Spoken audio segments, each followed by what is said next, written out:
बच्चों, मैं इंजीनियर रविपाल आपके अपने YouTube चैनल श्री शीतल एकेडमी में आपका स्वागत करता हूं। प्यारे बच्चों, आज आप लोगों के साथ एक नई शुरुआत हो रही है, अर्थात अपने चैनल पर आज जीव विज्ञान पढ़ाने के लिए आ रहे हैं जीव विज्ञान के प्रोफेसर माननीय श्री अरविंद यादव सर आपको बायोलॉजी के बारे में बताएंगे। सभी बोर्डों के लिए प्लीज़ बच्चों आप लोग इस वीडियो को ज़्यादा से ज़्यादा शेयर करें, ज़्यादा से ज़्यादा बच्चों को अपने चैनल से जोड़ें, चैनल को सब्सक्राइब करवाइए ताकि हमारा चैनल और सर का मनोबल बढ़े। आइए अरविंद सर से हम आपको बात कराते हैं। माय डियर स्टूडेंट, आज हम आप लोगों को कोशिका के विषय में चर्चा करेंगे और कोशिका के बारे में बताएंगे। कोशिका क्या होती है, फिर कैसे कैसे कोशिका की खोज की गई। चलिए इसके बीते हम लोग प्रारंभिक अवस्था एकदम देखते हैं। प्रारंभिक शुरू में क्या किया गया और कैसे कैसे हुआ, इसको देखेंगे। सबसे पहले हम लोग ये जानेंगे कोशिका क्या होती है। कोशिका क्या होती है या कोशिका की परिभाषा, विज्ञान की वह शाखा जिसमें कोशिकाओं की संरचना एवं उनके कार्यों का अध्ययन किया जाता है, उसे हम कोशिका विज्ञान कहते हैं।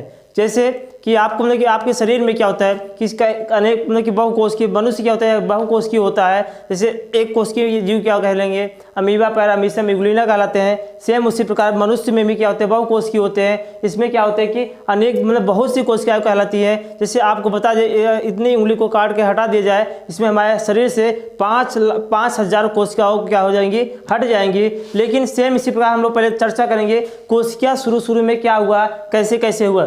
देखते हैं कि सबसे पहले कोशिका की खोज रॉबर्ट हुक ने किया था और कैसे किया था।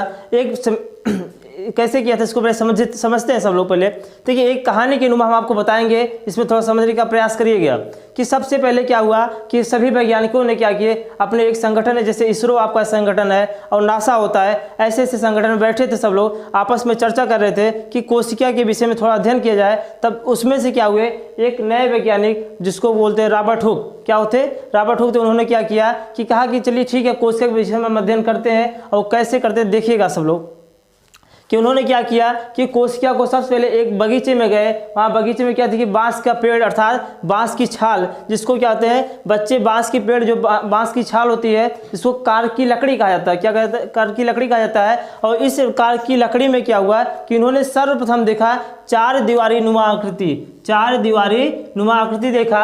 फिर उन्होंने कहा यह 4 दीवारी नुमा आकृति को क्या बोला, उन्होंने लैटिन भाषा में सेलुला नाम दिया। क्या दिया? सेलुला।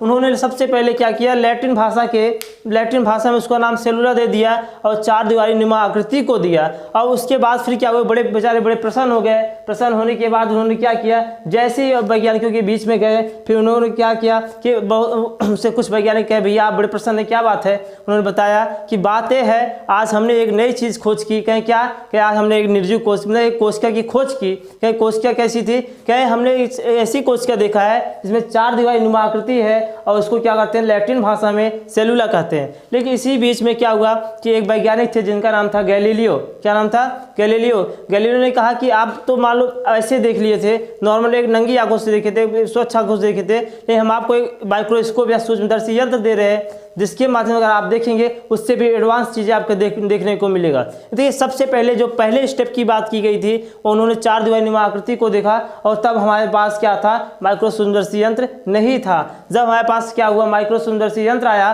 फिर उसी के बीच में उन्होंने क्या किया, जब माइक्रो सूक्ष्मदर्शी यंत्र से गए देखने, तो फिर उन्होंने सब क्या किए कि जब देखा तो उनको एक गोल आकृति दिखाई दी। अब गोल आकृति देखते ही उन्होंने क्या किया कि उस गोल आकृति को देखा, फिर बेचारे बड़े प्रसन्न हो गए। प्रसन्न होकर क्या किए कि अब फिर वैज्ञानिकों के बीच में आए कि आज हमने कुछ नई चीज़ों को देखा। फिर कहीं क्या देखा गया, कहीं ऐसी चीज़ें देखे हैं जो बताने पर आप भी प्रसन्न हो जाएंगे। क्या बताइए फिर क्या है? क्या उन्होंने बताया कि एक गोल आकृति देखा।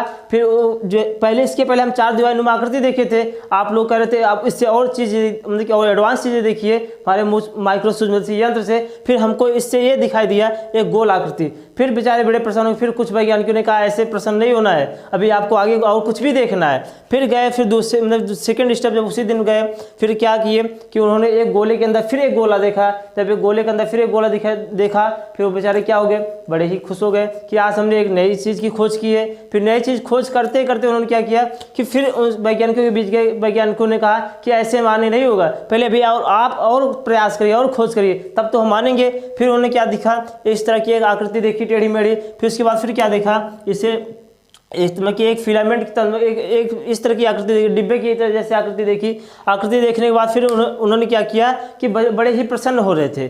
फिर कहे भैया आप इसके बीच में आप क्या कर रहे हैं, मतलब प्रसन्न हो जा रहे हैं, इसका क्या मतलब है? इसका मतलब ये नहीं है कि आप बड़े प्रसन्न हो जाए, पहले आप उसके विषय में सब कुछ बताइए। फिर उन्होंने क्या किया, एक बिंदी बिंदी जैसे आकृति देखा। इस आकृति को उन्होंने क्या कहा कि आज मैंने बहुत सी चीज़ों को खोज कर ली है, लेकिन कुछ वैज्ञानिक ऐसे थे, उन्होंने कहा कि हम ऐसे मानने वाले नहीं है, पहले आप इसको नाम दीजिए, इनका काम बताइए तब तो मानेंगे। फिर उन्होंने क्या किया, इन दोनों के बीच में फिर क्या किया, उस बात को अपने बात को रखना चाहे सामने। फिर उन्होंने बताया देखिए कोशिका के जो कोशिका होती है, कोशिका के बाहरी आवरण को क्या बोलते हैं, कोशिका आवरण बोलते हैं। कोशिका के मतलब कि जो इसके पहले जो मतलब कि जो आपका कहते हैं कि कोशिका गोला है, गोला को जो है इसको उन्होंने बताया कि यह क्या है, यह एक प्रकार की कोशिका है। या कैसी कोशिका है, गोल कोशिका है। और इस कोशिका में जो होता है अंदर देखो, अंदर इसके अंदर क्या है, इसमें डर्मिस है। क्या है डर्मिस, इसको त्वचा कहते हैं। अब देखो उन्होंने बताया कि कोशिका को जो होती है यह एक बाहरी आवरण होती है और यह एक मजबूत कोशिका होती है। क्या बाहरी आवरण होती है, यह एक मजबूत कोशिका होती है। और इसी कोशिका का नाम तो अगर पादप कोशिका में देखते हैं, इसको कोशिका भित्ति कहते हैं। कोशिका भित्ति क्या होता है, यह पेड़ पौधों में पाया जाता है। और कोशिका आवरण जंतु कोशिका में पाया जाता है। अब इसके बीच में जो एक कोशिका आवरण में होता है कोशिका को ढकने वाला, जो कोशिका को ढकने वाले को क्या बोलते हैं, कोशिका आवरण बोलते हैं। और यह जंतु कोशिका में पाया जाता है। अगर इसी की बात हम पौधों में करें, पादपों में करें, तो उसमें क्या होता है, उसको कोशिका भित्ति बोलते हैं, जिसको सेल वॉल बोलते हैं, और इसको कोशिका आवरण को सेल मेम्ब्रेन बोलते हैं। लेकिन इतना ही नहीं, फिर उन्होंने बताया कि तो पहले आप पहले स्टेप की बात किए, फिर सेकंड में क्या देखे थे, उन्होंने बताया सेकंड वाले चीज़ पे हमने देखा था कोशिका द्रव्य। जो कोशिकाओं के बीच में द्रव्य पाया जाता है उसको कोशिका द्रव्य कहते हैं। वह एक जेली नुमा होता है, जैसे जैसे जैसे क्या कहता है, जेल का प्रयोग करते हैं लोग बाल को क्या करते हैं स्टैंड करने में। सेम उसी प्रकार एक द्रव्य मिला उनको, वो द्रव्य कैसा था, जेली नुमा था। और इसी को क्या बोलते हैं, जीव द्रव्य भी कहते हैं, और इसी को कोशिका द्रव्य भी कहते हैं। अब कोशिका द्रव्य एक ऐसा द्रव्य होता है जो कोशिकाओं के मध्य कोशिकाओं के बीच में पाया जाता है। अब ये बात तो सेकंड स्टेप पे आ गई। तो दूसरी बात बताया, फिर उन्होंने बताया ये तीसरी बातें क्या है। आप तीसरी बात उन्होंने बताया, देखिए कि तीसरी बातें क्या है इनकी, कि इन्होंने बताया था केंद्र। क्या बताया था, केंद्र। अब कोशिका के मध्य बिंदु को केंद्र कहते हैं। कोशिका के मध्य बिंदु में जो पाया जाता है गोला, उसको केंद्र कहते हैं। अर्थात हम कह सकते हैं कोशिका के मध्य बिंदु को केंद्र कहते हैं। और यह केंद्र इतना ही नहीं, बीच में बहुत सी चीज़ें बाकी है। अब लेकिन हम पहले चर्चा करते हैं इन लोग के पास। देखिए इसके बाद आ गया क्या, चौथा काम। इसके चौथा नंबर पर क्या था, माइटोकॉन्ड्रिया था, जो टेढ़ी मेढ़ी संरचना दिखाई दे रही थी। इन्होंने बताया हम माइटोकॉन्ड्रिया को ऐसे आसानी से नहीं बता देंगे, इसमें बहुत सी चीज़ें बताएंगे। क्या अच्छा बताइए क्या बता रहा है। क्या इन्होंने बताया कि माइटोकॉन्ड्रिया को ऊर्जा का घर कहा जाता है। ऊर्जा का घर क्या होता है, हमारे शरीर में पावर ऑफ हाउस का काम करता है। जिस प्रकार हमारे शरीर में पावर ऑफ हाउस का काम माइटोकॉन्ड्रिया करता है, सेम उसी प्रकार हमारे शरीर में जो प्लीहा होता है, प्लीहा को कब्रिस्तान बोला जाता है। और उतना ही नहीं, और लाइसोसोम को हमारे शरीर में क्या कहा जाता है कि एक आत्महत्या की थैली भी कही जाती है। लेकिन देखिए अब चर्चा हो गई माइटोकॉन्ड्रिया क्या करता है, हमारे शरीर में ऊर्जा को इकट्ठा करने के बाद फिर क्या करता है, शरीर के विभिन्न अंगों में विस्तारित करता है, अर्थात देता है। तो ये आपकी चौथे स्टेप की बात की। फिर पांचवें स्टेप की बात आ गई फिलामेंट। फिलामेंट क्या होता है, देखिए फिलामेंट का मतलब होता है तंतु होता है। और फिलामेंट का उपयोग आपको ये फिजिक्स में भी देखने को मिलेगा, जिससे भौतिक विज्ञान में आप बल्ब बनाएंगे, बल्ब के अंदर दिखेगा फिलामेंट। फिलामेंट में क्या करता है, फिलामेंट क्या होता है, एक तार होता है। और या फिलामेंट क्या करता है, बल्ब को लाल तप्त करता है। लेकिन जैसे एक बल्ब के अंदर तार का काम करता है, सेम उसी प्रकार हमारे शरीर के अंदर जो आपका ये फिलामेंट तंतु क्या करता है, इसका काम होता है हमारे शरीर में तंत्रिका तंत्र। जैसे हमारे शरीर में तंत्रिका तंत्र फैले, इसी की इकाई को क्या कहते हैं, फिलामेंट या तंतु कहते हैं। अब तंतु हमारे शरीर में क्या होता है, इसी का एक भाग होता है संवेदी तंत्रिका तंत्र। संवेदी तंत्रिका तंत्र क्या होता है, यह हमारे शरीर में एक ऐसा अंग होता है जिसके माध्यम से हमारे पैर के अंगूठे से लेकर सर के बाल तक इसकी तंत्रिकाएं फैली होती हैं। और इतना ही नहीं, और यह हमारे शरीर में किसी भी वेदना को प्रकट करता है। किसके सामने प्रकट करता है, मस्तिष्क ब्रेन के सामने प्रकट करता है। और जो ब्रेन के सामने प्रस्तुत करता है, तो ब्रेन उसका निर्णय लेकर सही या गलत का निर्णय देता है। लेकिन हमारे शरीर में क्या होते हैं, जो मस्तिष्क को तीन भागों में बांटा गया है। पहला क्या है, एक अग्र मस्तिष्क, पश्च मस्तिष्क और मध्य मस्तिष्क होता है। जो अग्र मस्तिष्क होता है उसको प्राइमरी मेमोरी बोलते हैं, जो पश्च होता है उसको सेकेंडरी मेमोरी बोलते हैं। जो प्राइमरी मेमोरी होता है वह क्या करता है, किसी चीज़ का निर्णय तत्काल ले लेता है। तत्काल का मतलब क्या होता है, अगर आप रास्ते में जा रहे हैं, अगर आपके पैर में अगर कांटा चुभ गया तो वो क्या करेगा, अंगूठे को काट के निकाल दीजिए। अगर वो सूचना मिल जाए संवेदी तंत्रिका सूचना देगी, किसको देगी? हमारी प्राइमरी मेमोरी की देगी। प्राइमरी जो अग्र मस्तिष्क होता है वो डायरेक्ट निर्णय लेता है, वो कहता है अंगूठा ही काट के निकाल दो, ये नहीं कहेगा कि अंगूठे को काटा निकालो, ऐसा नहीं। अब जो सेकेंडरी मेमोरी होता है वह कहता है ऐसा मत करो, ऐसा करने से क्या होगा कि आपका नुकसान होगा, वह कहता है सोच समझ के निर्णय लो। लेकिन प्राइमरी मेमोरी जो काम करता है, जो हमारा अर्थात अग्र मस्तिष्क जो होता है वह कहेगा कि डायरेक्टली पहले अंगूठा काटो। अर्थात अगर हमें कोई एक थप्पड़ मार दिया, किसी व्यक्ति को कोई एक थप्पड़ मार देता है, आप उसका हाथ तुरंत उठेगा, उसको थप्पड़ मारने के लिए तैयार हो जाएगा। यह काम होता है अग्र मस्तिष्क का। लेकिन पश्च मस्तिष्क क्या करता है? हमारे इन चीज़ से बचाता है, अर्थात सही निर्णय लेता है और अच्छे से बात करता है। लेकिन अग्र मस्तिष्क क्या तत्काल निर्णय देता है। देखिए ये काम होता है। इसी तरह क्या होता है, हमारे शरीर में जो तंत्रिकाएं फैली हुई है, ये तंत्रिकाएं क्या करती है कि हमारे शरीर में जो सूचना होती है, वेदना, उसको प्रकट करती है, बताती है। अब उन्होंने देखो, अब रॉबर्ट हुक ने इतनी बातों को प्रकट किया। फिर उन्होंने बताया कि जो केंद्रक क्या होता है, कहें कि कोशिका के मध्यबिंदु में जो पाया जाता है उसको केंद्रक कहते हैं। अब केंद्रक के अंदर क्या होता है? केंद्रक के अंदर धागे, देखो फिर उन्होंने क्या किया, देखिए अब इसके बाद अगली स्टेप आती है कि केंद्रक के अंदर क्या पाया जाता है। केंद्रक के अंदर क्रोमेटिन पाया जाएगा। क्रोमेटिन क्या होता है? क्रोमेटिन की एक इकाई को क्रोमोसोम्स कहते हैं। क्रोमोसोम्स की एक इकाई को गुणसूत्र कहते हैं। गुणसूत्र की एक इकाई को जीन कहते हैं। जीन की एक इकाई को डीएनए या आरएनए कहते हैं। लेकिन इसके बीच में आप पहले इसका स्क्रीनशॉट लेंगे, थोड़ा हम इसके विषय में आपको बता दें, तब स्क्रीनशॉट करिए। ठीक है, देखिए सबसे पहले हम इसकी आपको स्क्रीनशॉट कर लीजिएगा, फिर इसके बाद देखिएगा कि कोशिका, अभी आपको हम फिर से बता दे रहे हैं, कोशिका विज्ञान के जनक रॉबर्ट हुक को कहा जाता है। किसको कहा जाता है? रॉबर्ट हुक को। कोशिका की खोज रॉबर्ट हुक ने की थी।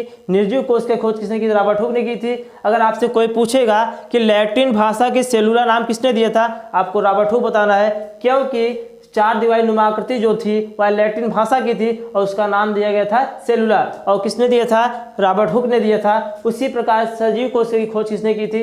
एंटोनी लिएनहॉक ने की थी। बैक्टीरिया विज्ञान के जनक किसको कहा जाता है? एंटोनी लिएनहॉक को कहा जाता है। कोशिका विज्ञान के जनक भारतीय कोशिका विज्ञान के जनक A.K. शर्मा जी को कहा जाता है। अब इसी के आगे हम अगला टॉपिक देखते हैं कि अब देखिए, ये तो बात थी कोशिका विज्ञान की। अब इसी का मेन टॉपिक, कोशिका विज्ञान की मेन टॉपिक क्या है? इसमें कोशिका।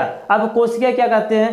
कोशिका जीवन की आधारभूत एवं संरचनात्मक इकाई होती है। अर्थात हम कह सकते हैं कोशिका के बिना हमारा जीवन संभव नहीं है। अब इसका आप स्क्रीनशॉट करिए, फिर आगे हम चलते हैं। ठीक बच्चों, देखिए अभी हम क्या किए कि आपको इसके विषय में बता दिए। अब आपको हमें बता दिए कि हमने पांच स्टेप पे कोशिका को देखा। पहले क्या देखा? कोशिका आवरण देखा। दूसरा कोशिका द्रव्य या कोशिकीय द्रव्य देखे। फिर उसके बाद केंद्रक देखा। फिर माइटोकॉन्ड्रिया देखा। फिर तंतु या फिलामेंट देखे। इसके विषय में हम आपको अभी कुछ विस्तारपूर्वक बताएं, फिर अभी आगे कुछ बताना भी बाकी है। देखिए सब जो पहले स्टेप हमने देखा था चार दीवारी नुमा आकृति, यह चार दीवारी नुमा आकृति जो था यह लैटिन भाषा के सेलुला शब्द है। क्या है? लैटिन भाषा के सेलुला शब्द है, जिसको चार दीवारी नुमा आकृति कहते हैं। अब सेम उसी प्रकार स्टेज सेकंड पे जब हम लोग आए तो जिसको क्या कहें? कोशिका आवरण। क्या कहें? कोशिका आवरण। अब कोशिका आवरण क्या करता है कि हमारे शरीर को जो ढक एक ऐसी परत पाई जाती है जो पूरा पूर्ण से ढक देती है, उसे क्या कहते हैं? कोशिका आवरण कहते हैं। और सेम उसी तरह क्या कोशिकाओं के बीच में पाया जाने वाला द्रव्य को जीव द्रव्य या कोशिका द्रव्य कहते हैं, जिसे हम क्या कह सकते हैं? जेली कह सकते हैं। जेली क्या होता है? अब जेली एक ऐसा लिक्विड होता है, ऐसा द्रव होता है जो कहीं गिरा दो तो फिसलता नहीं है। लेकिन अगर लिक्विड होता है, लिक्विड गिर जाता है। लेकिन जेली एक क्या होता है? चिपचिपा द्रव होता है, गाढ़ा द्रव होता है। अब सेम उसी तरह क्या होता है? उसके बीच में केंद्रक पाया गया। कोशिकाओं के बीच में जो पाया जाता है उसे केंद्रक कहते हैं। अब उसके हम थर्ड स्टेप की बात करेंगे तो माइटोकॉन्ड्रिया। माइटोकॉन्ड्रिया क्या होता है? यह हमारे शरीर के ऊर्जा के घर का काम करता है। अर्थात इसके अंदर क्या होती है? ऊर्जा निहित होती है। अब उसी प्रकार क्या होता है कि केंद्रक भी था, केंद्रक आपको बता ही दिया गया। फिर उसके बाद हम अगली टॉपिक थोड़े चित्र के माध्यम से बताते हैं और उसको आराम समझिएगा।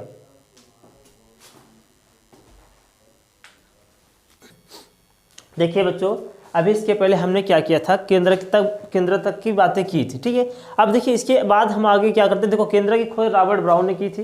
किसने किया था? रॉबर्ट ब्राउन ने किया था। अब उनको जब देखा गया कि वो गोला गोला देख रहे हैं, तीन इधर उधर की बातें कर रहे हैं, तो वो एक नए वैज्ञानिक इस विषय की चर्चा की है कि हम लाइए हम देखते हैं कि इसमें केंद्र क्या गोला वाला जो है उसको क्या बोल रहे हैं, इसको केंद्रक बोल। अब कोशिका के मध्य बिंदु को केंद्रक कहते हैं, कोशिका के मध्य बिंदु को केंद्रक कहते हैं। अब देखिए अब उन्होंने बताया कि आप भी तो ऐसा नहीं करेंगे, वो बोले नहीं हम आप कुछ न्यू चीज़ें बताएं, अच्छी अच्छी चीज़ें बताएंगे। क्या बताइए, जल्दी स्टार्ट करिए। फिर कहें कोशिका के मध्य बिंदु को केंद्रक कहते हैं और केंद्रक के अंदर धागे नुमा संरचना को, केंद्रक के अंदर धागे नुमा संरचना को क्रोमेटिन कहते हैं। क्या कहते हैं? क्रोमेटिन कहते हैं। और क्रोमेटिन की एक इकाई को क्रोमोसोम्स कहते हैं और क्रोमोसोम्स की एक इकाई को गुणसूत्र कहते हैं और गुणसूत्र की एक इकाई को जीन कहते हैं और जीन की एक इकाई को डीएनए कहते हैं। देखिए हमारे शरीर का सबसे इंपॉर्टेंट पॉइंट क्या है? डीएनए। क्या है? डीएनए। डीएनए क्या करता है हमारे शरीर में? यह आनुवांशिक पदार्थ को एक पीढ़ी से दूसरे पीढ़ी में ले जाता है, अर्थात रंग रूप या लक्षण को भी ले जाता है। अब डीएनए के द्वारा ही देखिए, डीएनए आपको हम एक सिंपली सी जानकारी दे रहे हैं, बाकी विस्तार को अगले टॉपिक में रहेगी, इसमें थोड़ा देख लीजिए। आपके डीएनए जो होता है, डीएनए के जो बाहरी के मतलब बाहरी आवरण होता है, इसको क्या होते हैं? या फास्फेट और शुगर से बना होता है। और इसके अंदर या देखो सबसे पहली बात, इसके अंदर क्या होते हैं? जो बॉन्ड लगे होते हैं, एडेनिन, ग्वाइमिन, थायमिन, साइटोसाइन, ये 4 प्रकार के मतलब कि इसमें क्षार पाए जाते हैं। अगर आपसे कोई पूछता है डीएनए किन किन चीज़ों से मिलकर बना होता है, तो आप कह सकते हो डीएनए 3 चीज़ों से मिलकर बना है। पहला क्या है कि आपका फास्फेट है, शुगर है, क्षार है। अगर आपसे कोई पूछेगा कि डीएनए के अंदर कितने प्रकार क्षार पाए जाते हैं, आपको 4 चीज़ें बताना है, एडेनिन, ग्वाइमिन, थायमिन, साइटोसाइन। लेकिन इसकी विषय में हम थोड़ा चर्चा करेंगे। देखिए अब यहाँ पे जो क्रॉस दिख रहा है, जहाँ एक डीएनए दूसरे को ओवरलैपिंग किया है, इसको बोलते हैं हेलिक्स बोलते हैं। क्या बोलते हैं? हेलिक्स बोलते हैं। और एक हेलिक्स के अंदर कम से कम 12 से 14 बॉन्ड होते हैं। अब 14 बॉन्ड किसके होते हैं? ये देखिए क्षार के होते हैं। अब क्षार क्या होता है, आपको इसकी विषय में चर्चा है, हम नेक्स्ट टॉपिक पे करेंगे। तब तक के लिए आपको धन्यवाद।